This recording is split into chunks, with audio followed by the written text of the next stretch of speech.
Okay. तो आज थोड़ा सा कंसेप्ट ले लेते हैं, जैसे प्रोबेबिलिटी। ठीक है।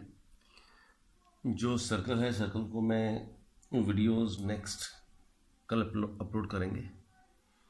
उसके बीच में एक और टॉपिक ले लेते हैं, प्रोबेबिलिटी, बिकॉज एक इंटरेस्टिंग टॉपिक है, प्लस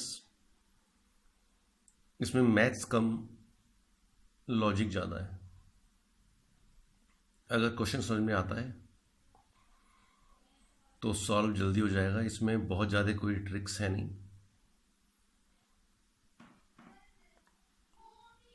ओके। तो प्रोबेबिलिटी होती क्या है?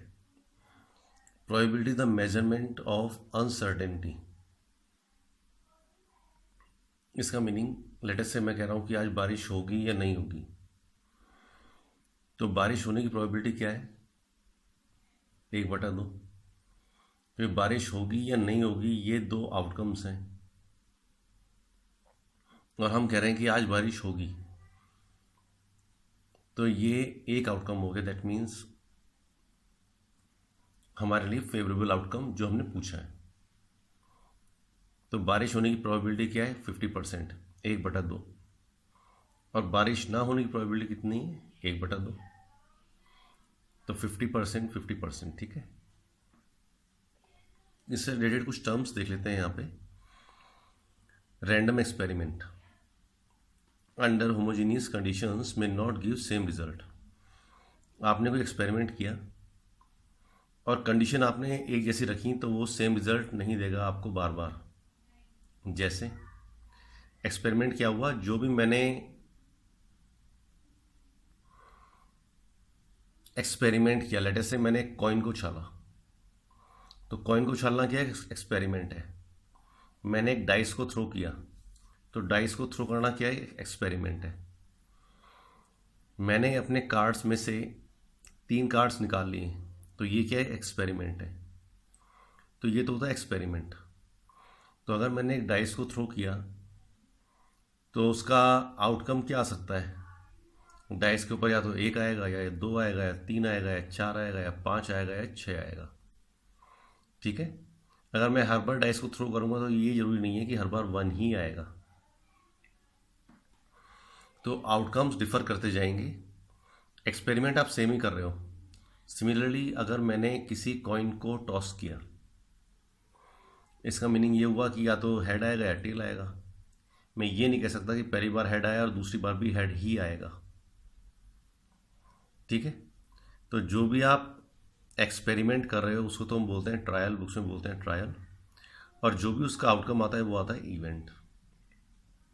जैसे मैंने एक डाइस को थ्रो किया, तो वो तो हो गया ट्रायल, और जो उसका आउटकम आया वो हुआ इवेंट।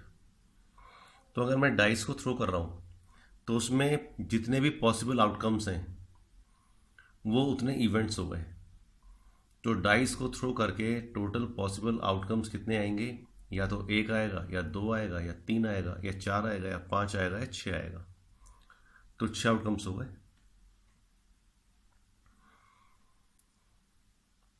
तो लिखा हुआ यहाँ पे all possible outcomes of an event.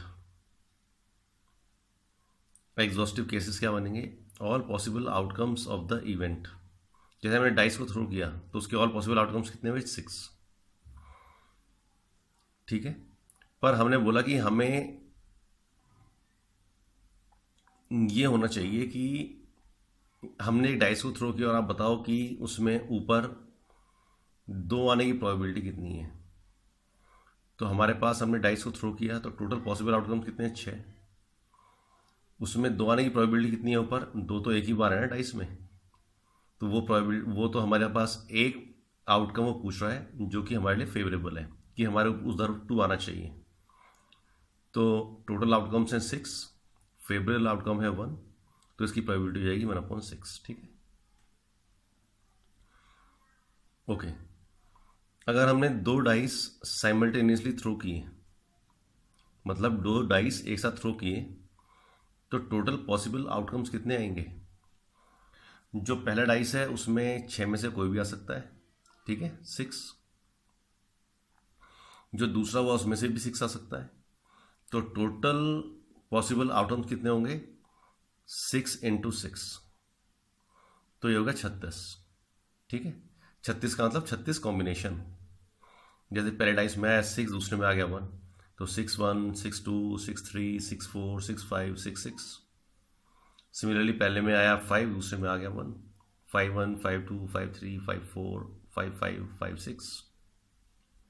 ठीक, तो ऐसे टोटल पॉसिबल कॉम्बिनेशन पढ़ेंगे 6 × 6। अगर हमने एक कॉइन को थ्रो किया, तो कॉइन को अगर हमने उछाला तो उसमें से सिर्फ 2 ही पॉसिबल आउटकम्स बनेंगे, या तो हेड आएगा या टेल आएगा। तो टोटल पॉसिबल आउटकम्स हो गए 2। अगर हमने 2 कॉइन्स को थ्रो किया, तो पहले कॉइन में क्या आ सकता है, या तो हेड आएगा या टेल आएगा, 2 आउटकम्स। और दूसरे में क्या आ सकता है, या तो हेड आएगा या टेल आएगा। तो टोटल आउटकम्स कितने हो गए, 2 × 2, तो वो हो गए 4। ठीक है, तो टोटल आउटकम्स हो गए 4।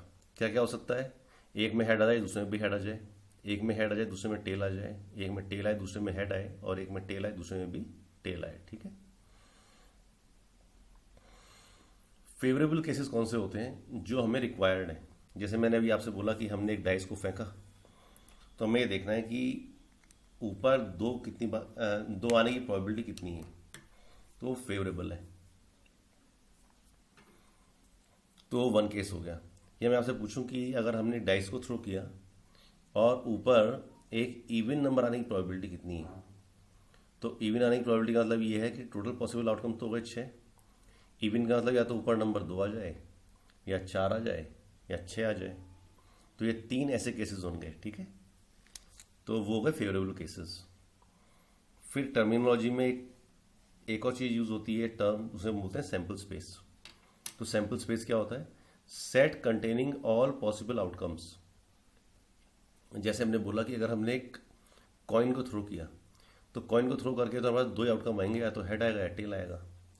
हम इसमें वो पॉसिबिलिटी नहीं ले रहे हैं कि कॉइन खड़ा हो गया, ठीक है ना, वो तो रेयरली होगा। तो ये मैं पहले डिफाइन कर दूं आपको। और हर कोई आउटकम एक इवेंट होता है। अगर मैं आपसे बोलूं कि सैम्पल स्पेस, अगर हम एक डाइस थ्रो करते हैं तो सैम्पल स्पेस कितना होगा, तो डाइस थ्रो करने का सैम्पल स्पेस होगा 6, क्योंकि 6 आउटकम्स आएंगे, या तो 1 आएगा, या 2 आएगा, या 3 आएगा, 4 आएगा, 5 आएगा, या 6 आएगा। अब प्रोबेबिलिटी क्या होती है, प्रोबेबिलिटी ऑफ एन इवेंट, कि जो भी हमारे फेवरेबल केसेस हैं वो upon total possible outcomes, that mean sample space, तो वो प्रोबेबिलिटी की वैल्यू होती है। अब मैं आपसे बोल रहा हूँ कि आप वो बताओ कि किस दिन आप पैदा हुए थे, यू आर बॉर्न।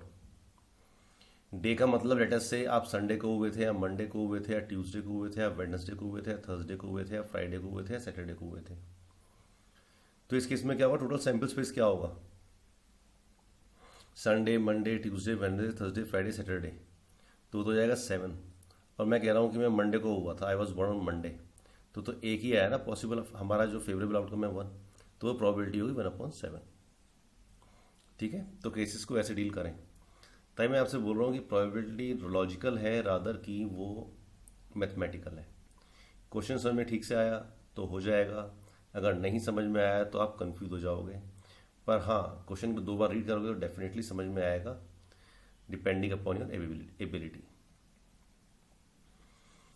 अब हम कह रहे हैं कि heads coming on both coins when toss simultaneously.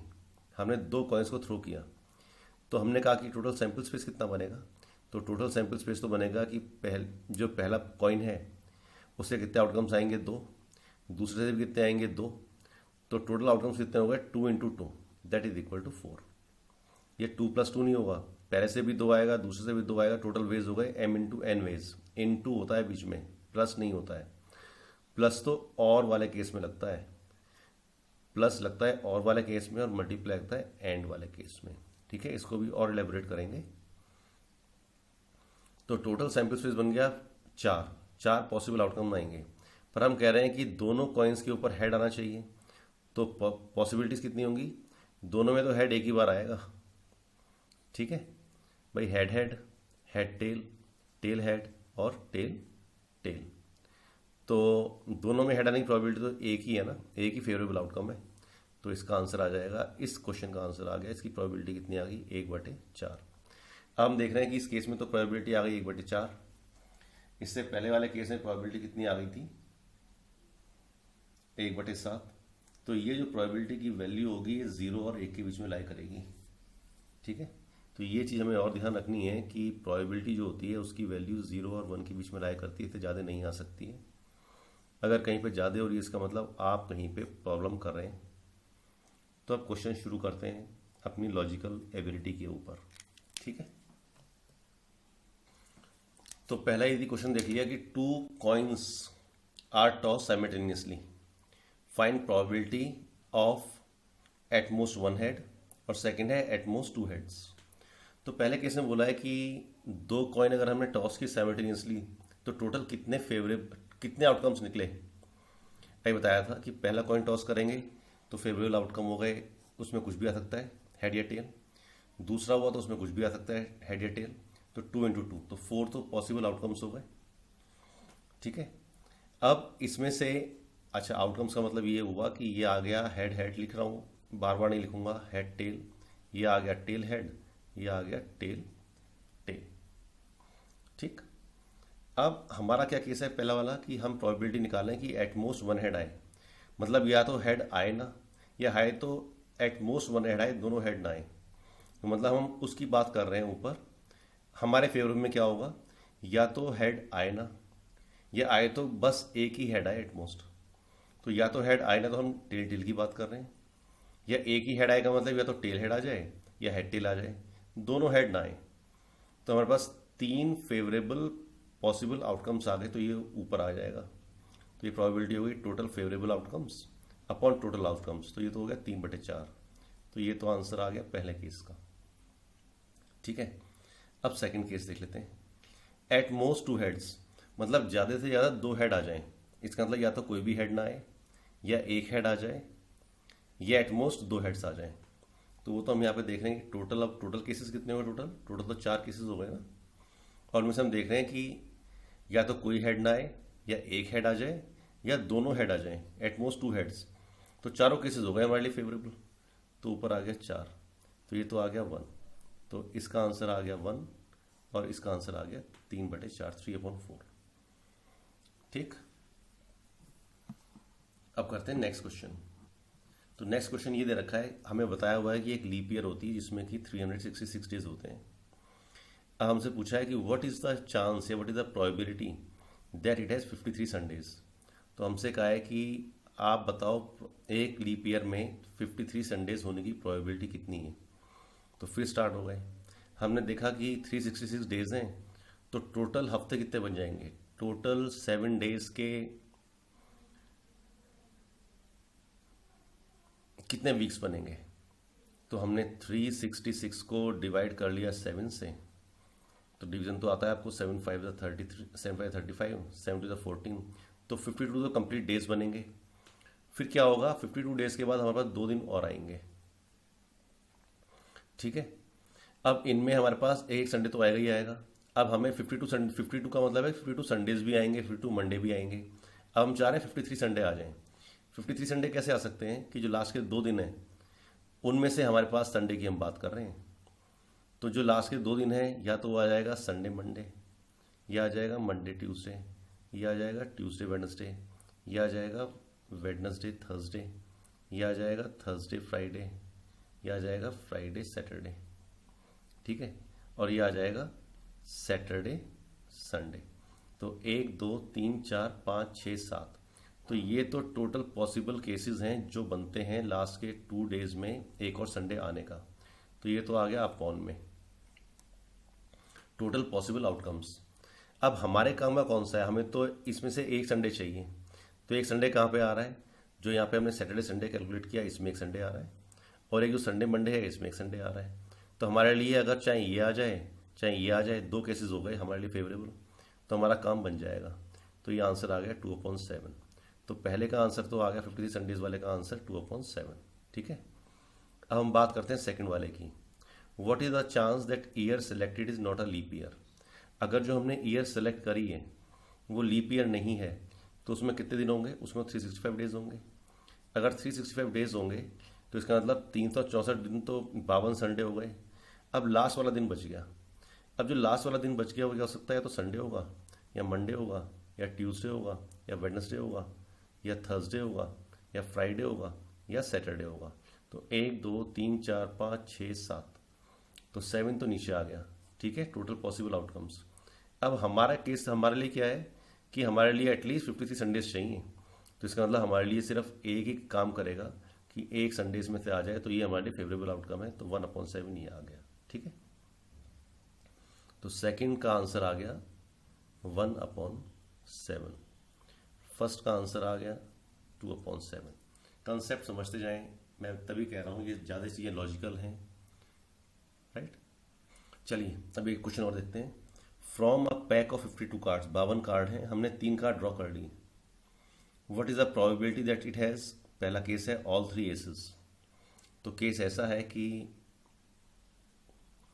पहले कह रहा है कि हमारा 52 कार्ड्स हैं, हमने 3 कार्ड ड्रॉ किए, तो टोटल हमारे पास आउटकम्स कितने बनते हैं, 52 कार्ड में से हमने 3 कार्ड ड्रॉ किए, तो ये टोटल पॉसिबल केसेस बनते हैं 52C3। और इसकी वैल्यूज आपको पता है कैसे निकालते हैं, एनसीआर क्या होता है, जो भी अगर C3 लिखा हुआ है या C4 लिखा हुआ है, हम क्या करेंगे 52 इंटू 51 इंटू 50, उतने ही ऊपर टर्म्स लिखेंगे और नीचे जो लिखा हुआ है टर्म उसका फैक्टराइज कर देंगे, उसका फैक्टोरियल ले लेंगे 3 इंटू 2 इंटू 1। तो जो ये वैल्यू आएगी, ये वैल्यू 52C3 की वैल्यू है। ठीक है, तो ये तो टोटल पॉसिबल आउटकम्स आ गए। अब पहला केस हम कंसीडर कर रहे हैं ऑल 3 एसेस। इसका मतलब हमने 3 कार्ड खींचे और वो तीनों इक्के आ गए एसेस। तो टोटल एसेस कितने होते हैं, 4। तो उन 4 में से हमारे पास 3 इक्के आ गए, 4C3 आ गया। तो टोटल प्रोबेबिलिटी कितनी होगी, 4C3/52C3। 4C3 की वैल्यू होती है 4। ठीक है, और नीचे की वैल्यू होती है ये, इसमें से 3 2 6, ये हो गया 3 से ये चले जाएगा, क्या चले जाएगा, कुछ चले जाएगा, ये 17 टाइम्स चले जाएगा, और 2 से ये भी 26 टाइम्स चले जाएगा। तो आंसर आ गया हमारे पास 4/26 इंटू 17 इंटू 50। सॉल्व कर लेना जैसा भी होगा। अच्छा, ये तो बताया ना आपको NCR is equal to NCN-R, वो आपको ध्यान रखना पड़ेगा फॉर्मूला, वो तो फॉर्मूला आपको आता होगा कि NCR का मतलब होता है NCN-R। तो 4C3 का मतलब है 4 - 3, तो 4C1, और 4C1 हो गया 4। ठीक है, चलिए अब सेकंड केस देख लेते हैं। सेकंड कह रहा है वो नो क्वीन। इसका मतलब अब हमें क्वीन नहीं चाहिए। हमने 52 में से 3 कार्ड्स खींचे, तो 3 कार्ड खींच लिए, कोई बात नहीं है। 52 में से हमने 3 कार्ड खींच लिए। अब जो हमारे पास रिजल्ट आया प्रोबेबिलिटी, हमें क्वीन कोई नहीं आनी चाहिए। तो क्वीन कितनी है, 4। तो उन 4 में से कोई नहीं आना चाहिए, और जो बाकी बचे हैं 48, उनमें से 3 आ जाएं। तो वही इसे सॉल्व कर लिया। तो 48C3 जो ऊपर है वो कितना आएगा, बताया था भी आपको, 48 into 47 into 46 upon 3 into 2 into 1 upon जो नीचे 52 52C3 है, इसकी वैल्यू पहले निकाल चुके हैं, 26 इंटू 17 इंटू 50। इसे सॉल्व कर लेना, आंसर आ जाएगा। ठीक है, फिर third case, 1 S 1 king and 1 queen. तो 1 एस का मतलब है कि इक्के 4 हैं, 4 में से एक एस आ जाए, मल्टीप्लाई बाय एक किंग आ जाए। किंग कितने हैं, 4, 4 में से एक किंग आ जाए, और 1 क्वीन, 4 में से एक क्वीन आ जाए। और हमने टोटल आउटकम्स कितने थे, हमने 52 थे, हमारे पास 52 कार्ड्स थे, उसमें से हमने 3 ड्रॉ किए थे। तो ये आंसर आ जाएगा 4 इंटू 4 इंटू 4। तो ऊपर तो आ गया 64, और नीचे जो वैल्यू आई 26 इंटू 17 इंटू 50। इसे आप सॉल्व कर लेना। ठीक है, next 1 ace and 2 jacks. Fourth case है 1 एस एंड 2 जैक्स। तो एक तो एस आ जाए और 2 जैक आ जाए। जैक कितने होते हैं, 4 टोटल। तो उन 4 में से 2 जैक आ जाए, अपॉन टोटल पे केसेस कितने वाला 52C3। तो ये भी जो भी आंसर आएगा, ये फोर्थ का आंसर आ जाएगा। आप सॉल्व कर लोगे इसको। फिफ्थ केस क्या है, 2 number cards and 1 honour card of black suit. तो 2 नंबर कार्ड आ जाए। अच्छा, पहले मैं total favourable cases, total cases तो हम नीचे लिख लेते हैं, वो हो गया 52C3। ऊपर कह रहा है 2 नंबर कार्ड। तो नंबर कार्ड कितने होते हैं? 9 ही तो होते हैं। क्यों? 1 2 3 4 5 6 7 8 9 1 होता है क्या? या नंबर कार्ड्स कितने होते हैं? आपने कार्ड तो देखे होंगे। टोटल कार्ड कितने हैं? 12। उसमें से 4 तो फेस कार्ड होते हैं, 52 होते हैं ना। तो 52 मतलब 13 13 13 13 13 13 13 13 13 में से 4 तो फेस कार्ड्स हो गए, 9 नंबर कार्ड्स हो गए। ठीक। तो ये कह रहा है कि जो नंबर कार्ड है 9 का मतलब एक 36 हमारे पास कौन से कार्ड्स हो गए? Number cards. तो उन 36 में से 2 नंबर कार्ड आ जाए, एक ऑनर कार्ड आ जाए ऑफ ब्लैक सूट। तो ब्लैक वाले कितने होते हैं हमारे पास? ऑनर कार्ड्स 8 हो गए ना भाई। आधे तो ब्लैक होते हैं, आधे होते हैं रेड। तो जो ब्लैक वाले हो गए उनमें से टोटल ऑनर कार्ड हो गए 8। ठीक है। तो उन 8 में से हमारे पास एक ऑनर कार्ड आ जाए, तो ये आंसर आ जाएगा 36C2 into 8C1 upon 52C3। तो भी आप सॉल्व करोगे, ये आंसर आ जाएगा। तो यही लॉजिक है। सी का फॉर्मूला आपको पता है, कॉम्बिनेशन है, लगाया रखा है तो हमने। ठीक है। NCR होता है, तो इसकी वैल्यू आप निकाल पाओगे। फिर एक इजी लॉजिकल क्वेश्चन देख लिया। A bag contain 3 red 5 yellow and 4 green balls. 3 balls are drawn at random. 3 ball हमने रैंडमली पिक कर ली। तो आप प्रोबेबिलिटी बताओ दैट बॉल्स ड्रॉन आर। पहला केस है बॉल्स और डिफरेंट कलर, सेकंड है एग्जैक्टली 2 ग्रीन बॉल्स, और थर्ड है नो येलो बॉल। तो देख लेते हैं फिर तो क्या है। अब बैग कंटेंस क्या बोल रहा है? 3 रेड, 3 तो रेड हैं, 5 हैं येलो और 4 हैं ग्रीन। तो टोटल बॉल कितनी हो गई? 5 + 3 + 4 12 हो गया। अब वो कह रहे हैं मैं 3 बॉल्स ड्रॉ कर ली, तो टोटल केसेस कितने बन गए? 12 में से 3 बॉल ड्रॉ कर ली। 12C3 की आप वैल्यू निकाल लोगे, निकालनी आती है ना। अभी समझाया था आपको 12 into 11 into 10 upon 3 into 2 into 1। बार बार नहीं समझाऊंगा, मैं सिर्फ ये आंसर लिख के छोड़ दूंगा, बाकी सारा कार्यवाही आपको करनी है। What is the probability? तो पहला केस अब करते हैं, हम फर्स्ट आंसर की बात कर रहे हैं अभी। Balls are of different colour. तो हमने 3 बॉल ड्रॉ की और तीनों डिफरेंट कलर की हैं, मतलब एक रेड है, एक येलो है और एक ग्रीन है। ये G है, G फॉर ग्रीन। तो अगर एक रेड है तो इसका मतलब 3 बॉल में से एक तो रेड बॉल आनी चाहिए, 5 येलो में से एक येलो आनी चाहिए और 4 ग्रीन में से एक ग्रीन आनी चाहिए। तो इसका जो भी आंसर आएगा वही इसकी प्रोबेबिलिटी होगी पहले केस की। अब केस डिस्कस करते हैं सेकंड वाला। Exactly 2 green balls. तो हमारे पास 2 ग्रीन बॉल आनी चाहिए, ये दे रखा है ऊपर। ठीक है। तो हमारे पास ग्रीन बॉल कितनी है? 4। तो वो कहता है कि 4 में से 2 तो ग्रीन बॉल आनी चाहिए। तीसरी बॉल की उसने बात नहीं की, तीसरी बॉल किसी भी कलर की आ जाए। तो इसका मतलब 4 में से 2 ग्रीन बॉल आ गई हमारे पास। अब वो कह रहा है तीसरी बॉल किसी और कलर की आ जाए, चाहे येलो आ जाए चाहे रेड आ जाए। तो येलो और रेड कितनी बॉल्स हैं? 8। तो कहता है 8 में से कोई भी एक बॉल आ जाए, कोई फर्क नहीं पड़ता है। और टोटल कितना था? 12C3 नीचे था। तो ये हमारा सेकंड केस का आंसर आ गया। ठीक है। अब थर्ड केस देख लेते हैं। थर्ड वो केस कह रहा है कि हमारे पास हमने ड्रॉ तो कर ली 12 में से 3 बॉल, पर उसमें कोई भी येलो बॉल नहीं आनी चाहिए। तो इसका मतलब 5 में से कोई बॉल नहीं आनी चाहिए। इसका मतलब ये जो 3 बॉल हैं और ये 4 बॉल हैं, 7 बॉल, 7 में से कोई भी 3 बॉल आ जाए। तो 7 में से कोई भी 3 बॉल आ जाए हमारे फेवर में जाएंगी। ठीक है। तो लास्ट वाले का आंसर आ गया 7C3 अपॉन 12C3। इसे सॉल्व कर लेंगे या ऑप्शन में जैसा आंसर दे रखा हो वैसे कर लेंगे। ठीक है। तो क्वेश्चन समझने हमें आना चाहिए, otherwise questions are very easy. Next question देखते हैं। ये क्वेश्चन इंटरेस्टिंग है। A box having 1 dozen oranges, 1/3 are rotten. If 3 oranges are taken out of box at random, what is the probability that at least 1 orange out of 3 picked up is good? ठीक है।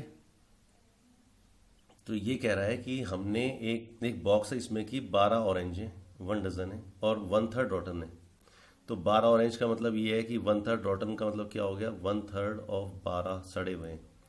तो 4 तो हैं bad और 8 हैं good, ये कह रहा है वो। अब वो कह रहा है कि हमने इसमें 3 निकाल लिए, तो 12 में से आपने 3 निकाले, तो जो नीचे आएगी वैल्यू वो तो आएगी 12 में से आपने 3 ऑरेंजेस निकाले। अब वो कह रहा है वो प्रोबेबिलिटी निकालो कि एटलीस्ट उसमें से एक अच्छा हो, at least 1 orange out of 3 picked up is good. ठीक है, इसका मतलब ये हुआ कि अगर हम 1 में से सारे खराब होने की प्रोबेबिलिटी निकाल दी, हमने 3 ड्रॉ किए तो वो सारे खराब हैं, तीनों के तीनों खराब हुए। ठीक है, तो इसका मतलब तीनों के हमने 3 ड्रॉ किए और तीनों खराब हो गए, इसका मतलब वो तो हमारे पास एक ही केस होगा। तो अगर हम उस केस को माइनस कर दें तो कम से कम हमारे पास एक तो अच्छा आएगा। अच्छा आने का मतलब एक भी अच्छा आ सकता है, एटलीस्ट 1 कह रहा है ना वो, out of 3 picked up is good. तो एक भी सही आ सकता है, 2 भी सही आ सकता है, या 3 भी सही आ सकता है। ठीक है, तो हमने वो केस सेपरेट कर दिया कि तीनों खराब होंगे। तो इसका मतलब जो तीनों खराब होंगे, तीनों खराब कैसे हो सकते हैं, क्योंकि 4 बैड हैं, तो तीनों खराब होने की प्रोबेबिलिटी कितनी है, 4 में से जो 4 खराब थे उसमें 3 आ जाए अपॉन 12c3, तो ये तो सारे खराब होने की प्रोबेबिलिटी आ गई। और अगर हम इसे 1 में से माइनस कर देंगे तो इसका मतलब कम से कम एक तो अच्छा आएगा ही आएगा। ठीक है, तो इसे याद कर लें, इस क्वेश्चन को देख लें। ठीक है, तो ये हमने लिख दिया 1 माइनस एटलीस्ट, 1 माइनस एटलीस्ट निकालने की, ये एटलीस्ट 1 ऑरेंज का मतलब 1 minus all bad is equal to at least 1 good. ठीक, तो इसका आंसर क्या आ गया, 1 माइनस 4c3 अपॉन 12c3, यही इसका आंसर है। इससे आप सॉल्व करेंगे तो आपका आंसर आ जाएगा, आंसर बताता हूं आपको, 54 अपॉन 55। ठीक, अब एक केस और देख लिया। A bag contains 5 green 4 yellow and 3 white balls. 3 balls are drawn at random, तो 5 तो हैं ग्रीन, 4 हैं येलो और 3 है वाइट, तो टोटल बॉल कितनी हो गई, 5 + 4 + 3 12। 3 आर ड्रॉन एट रैंडम, तो इसका मतलब 12 में से आपने 3 ड्रॉ कर ली। अब ये कह रहा है find probability that they are not of same colour. तो अगर हम ये मान के चलें कि वो तीनों बॉल्स आई वो सेम कलर की हैं, मतलब तीनों या तो ग्रीन है, या तीनों येलो हैं, या तीनों वाइट हैं, तो और अगर हम 1 में से माइनस कर दें कि they are not of same colour, 1 minus they are of same colour, ये पूछा है ना, they are not of same colour, इसका मतलब हम 1 में से वो प्रोबेबिलिटी माइनस कर दें कि they are of same colour, they are of same colour, तो हमारे पास प्रोबेबिलिटी किस चीज़ की आ जाएगी, वो प्रोबेबिलिटी आ जाएगी इसमें कि they are not of same colour. तो बस, तो पहले आप निकालो they are of same colour, तो इसका मतलब अगर सेम कलर की हैं तो या तो 5 ग्रीन में से 3 ग्रीन होंगी, या अगर मैं या बोल रहा था और बोल रहा हूँ, औरिंग कर रहा हूँ, तो प्लस आएगा पीछे, मल्टीप्लाई नहीं आएगा, या 4 में से 3 येलो होंगी, या 3 में से 3 वाइट होंगी। तो ये तो हो गई सेम कलर की बॉल्स होने की प्रोबेबिलिटी। और अगर मैं इसे 1 में से माइनस करूंगा तो मेरे पास क्या प्रोबेबिलिटी आ जाएगी, that they are not of same colour. ठीक है, तो करके दिखा देता हूँ, आंसर निकालता हूँ, इसका कोई बात नहीं है। तो 5 से 3 कितना हुआ, 5 से 3 हुआ 5 × 4 अपॉन 2 × 1, 2 2 ज़ा 4, 5 2 ज़ा 10, 4 से 3 कितना हुआ 4, और 3 से 3 कितना हुआ 1, तो ये ऊपर तो हो गया 15। नीचे 12 से 3 कितना हुआ 12 × 11 × 10 अपॉन 3 × 2 × 1, 2 5 ज़ा 3 4 ज़ा, तो ये आ गया 20 × 11 220, तो ये हमारे पास आ गया 1 माइनस 15 अपॉन 220, तो ये आ गया ऊपर 205 अपॉन 220, तो ये आ गया 41 अपॉन भाई 4 5 ज़ा 25 4 ज़ा 20 5 ज़ा 5 और 5 4 ज़ा 20 और 5 4 ज़ा 20, तो ये आंसर आ गया 41/44। ठीक है, तो इस क्वेश्चन का आंसर है 41/44। 44। इतना ईजी। चलिए अब एक और इंटरेस्टिंग क्वेश्चन आ गया। A husband and wife appear for 2 vacancies at same post. Probability of husband selection is 1/5 and probability of wife selection is 1/3. What is the probability that only one will be selected? तो इसका मतलब ये हुआ कि husband के select होने की probability और वाइफ के सिलेक्ट होने की प्रोबेबिलिटी। हस्बैंड के सिलेक्ट होने की प्रोबेबिलिटी कितनी है? 1/5। तो उसके रिजेक्ट होने की प्रोबेबिलिटी कितनी है? हस्बैंड के रिजेक्ट होने की प्रोबेबिलिटी कितनी है? प्रोबेबिलिटी कितनी है? 4/5। क्योंकि हमें पता है कि टोटल प्रोबेबिलिटी 1 होती है, तो probability of selection plus rejection is equal to 1। 1/5 plus 4/5 is equal to 1 आ गया। तो वाइफ के सिलेक्ट होने की प्रोबेबिलिटी कितनी है? 1/3। वाइफ के रिजेक्ट होने की प्रोबेबिलिटी कितनी है? 2/3। ठीक है, तो इसमें प्रोबेबिलिटी निकालनी है that only one will selected. या तो हस्बैंड सिलेक्ट होगा या वाइफ सिलेक्ट होगी। तो अगर हस्बैंड सिलेक्ट हो गया, इसका मतलब हस्बैंड सिलेक्ट हो गया और वाइफ रिजेक्ट होगी, तो 1/5 इंटू 2/3 ये हो सकता है। या वाइफ सिलेक्ट हो जाए, उसकी प्रोबेबिलिटी 1/3 और हस्बैंड रिजेक्ट हो जाए तो हो गया 4/5। तो टोटल प्रोबेबिलिटी यही आ गई 1/5 इंटू 2/3 प्लस 1/3 इंटू 4/5। 4 + 2 6/15 या 2/5 यही आंसर है। ठीक है, फिर एक क्वेश्चन है 2 डाइस आर थ्रोन साइमल्टेनियसली। हमने 2 डाइस एक साथ छोड़ दिए। Find the probability of getting total of at least 10। ये टोटल आए, कम से कम 10 आए। तो टोटल 10 कैसे आ सकता है? पहले तो आप टोटल केसेस बताओ, टोटल केसेस कितने हो गए। अगर हमने 2 डाइस थ्रो किए हैं तो पहले डाइस में 6 में से कुछ भी आ सकता है। ठीक है, सेकंड डाइस में भी 6 में से कुछ भी आ सकता है। तो टोटल जो पॉसिबल आउटकम्स आ गए वो तो आ गए 6 × 6। ये तो नीचे आ गया। ठीक है, अब ऊपर की बात करते हैं। हमें बताया कि एटलीस्ट 10 आना चाहिए, तो या तो दोनों डाइस में 5/5 आ जाए, या एक में आएगा 6/4 और 4/6 आ जाए, है ना। या तो दोनों में 5/5 आ जाए, या 6/4 4/6 आ जाए, या 6/5 और 5/6 आ जाए, या दोनों में 6/6 आ जाए। ये केसेस बनेंगे। तो फेवरेबल केसेस कितने हैं हमारे पास? 1 2 3 4 5 6। तो 6/6 इंटू 6 ये इसकी प्रोबेबिलिटी आ गई। तो ये आ गया, 1 6 से कैंसिल हो गया, तो आंसर आ गया 1/6 1/6। तो इसका आंसर आ गया 1/6। इतना ईजी है। करेक्ट। चलिए क्वेश्चन और देख लिया। What is the probability that in a group of 2 people both will have same birthday, assuming 365 days in a year and no one has birthday on 29th February। तो ये तो बड़ा अच्छा केस हो गया। हमारे पास ये हुआ कि दोनों का दे हैव सेम बर्थडे, मतलब कि एक ही दिन बर्थडे पड़ रहा है और वो 29 फरवरी को नहीं पड़ रहा है। ठीक है, और 365 दिन है हमारे ईयर में। तो इसका मतलब अगर हम टोटल आउटकम्स की बात करें तो पहले तो हम पहले आदमी का केस देखें। जो पहला आदमी है उसका बर्थडे एक दिन पड़ेगा 365 दिन में से, एक ही डेट होगी वो। तो दैट मीन्स 365 में 365 हो गया टोटल पॉसिबल डेज। ठीक है, सिमिलरली दूसरे के लिए हमारे पास कितने टोटल पॉसिबल डेज हैं? वो भी 365 है। तो टोटल पॉसिबल केसेस जो बने, इवेंट जो बने, वो हो गए 365 इंटू 365। अब वो कहते हैं कि they will be having the same birthday. इसका मतलब उन 365 दिन में से सिर्फ एक ही दिन ऐसा है जिसमें कि उनका बर्थडे सेम बर्थडे है। इसका मतलब 365 दिन में से एक ही दिन उनका बर्थडे पड़ रहा है। तो आपकी प्रोबेबिलिटी कितनी हो गई, ये आपसे वो पूछ रहा है। तो ऊपर जो वैल्यू आ गई, ये तो वैल्यू आ गई हमारे पास, क्या आ गई? 365, क्योंकि NC1 = N होता है, आपने पढ़ा होगा। और नीचे आ गया 365 इंटू 365। तो इसका आंसर क्या आ गया? 1/365।